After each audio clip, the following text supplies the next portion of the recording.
पिपिली तहसिल पूर्वतन record keeper vigilance court रे दंडित। पुरी जिला पिपिली तहसिलदार को कार्यालय पूर्वतन जूनियर क्लर्क एवं रेकर्ड कीपर श्री प्रताप चंद्र मिश्र एक लांच मामला रे दंडित होइछंती।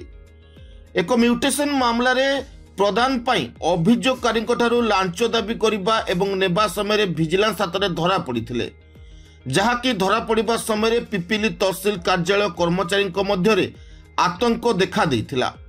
ओडिशा विजिलेंस द्वारा श्री मिश्र विरुद्ध में दफा 13/2 RW 13/1 D/7 PC एक्ट 1988 अंतर्गत एक मामला रे चार्जसीट करा जाइथिला।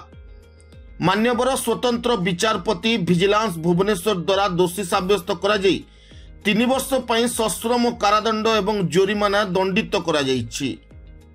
Bureau report the Republic Odisha 24 news.